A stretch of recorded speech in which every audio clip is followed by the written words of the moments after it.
Your phone rings, your heart rate spikes, your palms sweat. You stare at the screen hoping it stops. Even if it's someone you care about, you'd rather do almost anything than answer that call. If this sounds familiar, you're not alone. Millions of people experience genuine anxiety when their phone rings.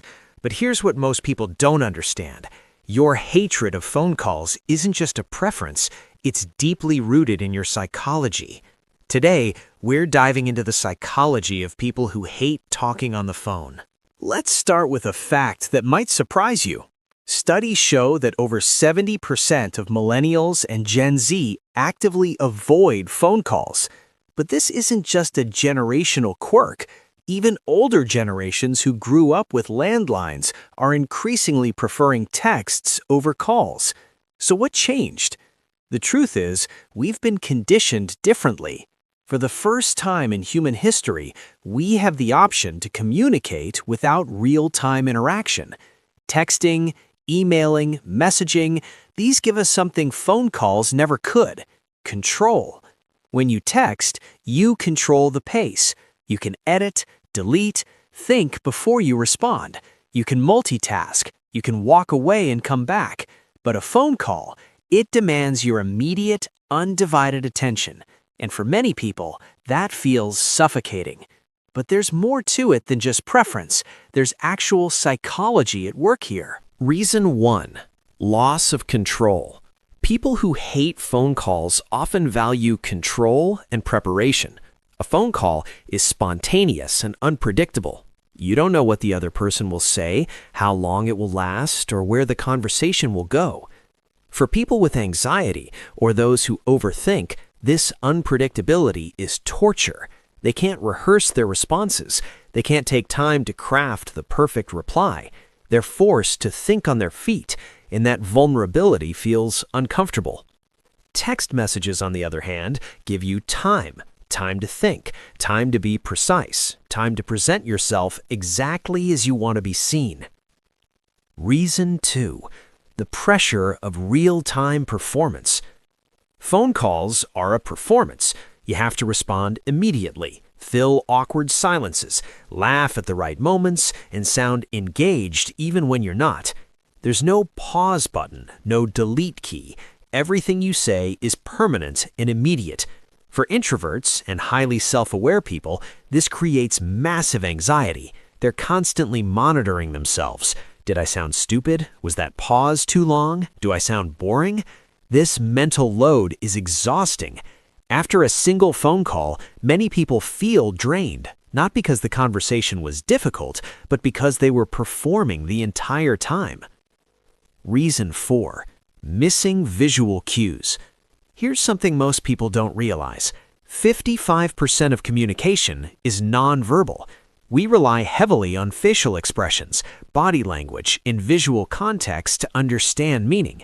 Phone calls strip all of that away. You're left with just a voice, and suddenly you're second-guessing everything. Are they being sarcastic? Are they annoyed? Did I offend them? Without visual cues, people who hate phone calls feel like they're communicating blindfolded.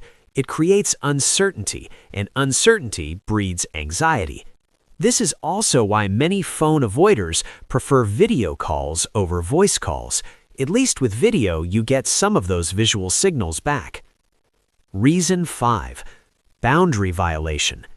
For many people, phone calls feel intrusive.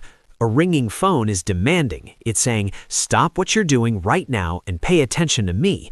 In a world where people are increasingly protective of their time and mental space, this feels like a violation. Text messages respect boundaries. They say, "I have something to tell you, but respond when you're ready."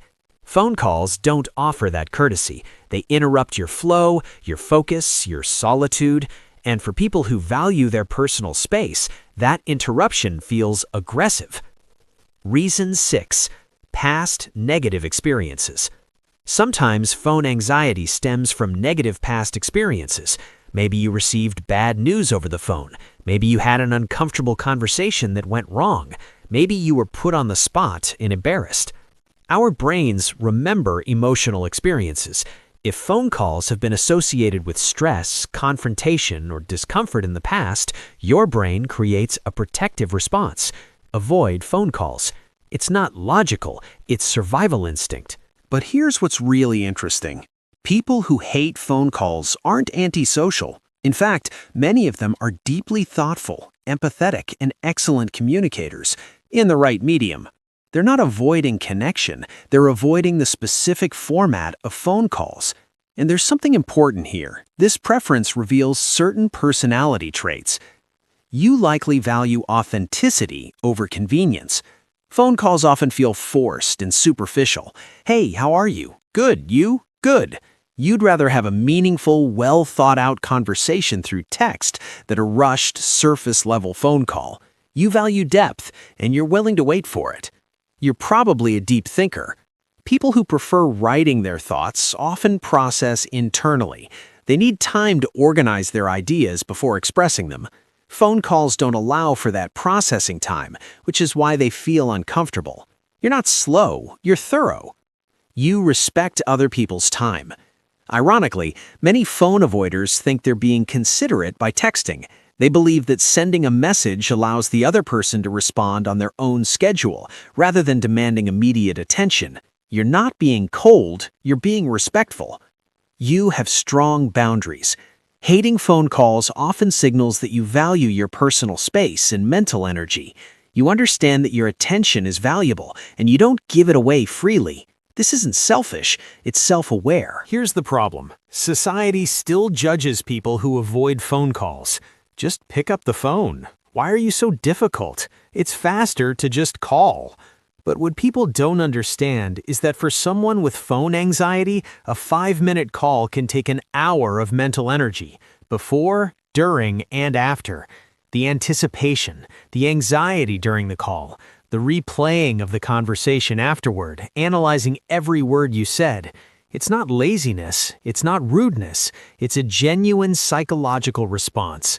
And in a world that's increasingly digital, preferring text over calls is becoming the norm, not the exception. The question isn't, what's wrong with you? The question should be, what works best for you? If you hate phone calls, you don't have to force yourself to love them. But here are some strategies that can help. 1. Set boundaries. It's okay to tell people, I prefer texting. Can we communicate that way? Most reasonable people will understand. 2. Schedule calls. Instead of answering spontaneous calls, schedule them in advance. This gives you time to mentally prepare and eliminates the surprise element. 3. Keep them short. If you must take a call, set a time limit. I have 5 minutes, what's up? This reduces the anxiety of an open-ended conversation. 4. Use voice messages. Voice notes give you the best of both worlds, the personal touch of your voice, but with the control of texting. You can record, listen, and re-record if needed. 5. Reframe the anxiety. Remember, the person calling you isn't trying to attack you, they just want to connect. If the call feels overwhelming, remind yourself that it's temporary, and you can always step away if needed. But most importantly, stop apologizing for your preference. You're not broken, you're just wired differently. The psychology of people who hate phone calls is complex, but it boils down to this. You value control, depth, and boundaries. You're not antisocial, you're selective about how you invest your mental energy. In a world that demands constant availability, choosing when and how you communicate is an act of self-preservation. So the next time someone judges you for sending a text instead of calling, remember, you're not difficult, you're deliberate. If this resonated with you, you're in the right place. Subscribe to No One for more psychology that actually makes sense. We explore the minds of people who don't fit the mold, because being different isn't a flaw, it's a feature. See you in the next one.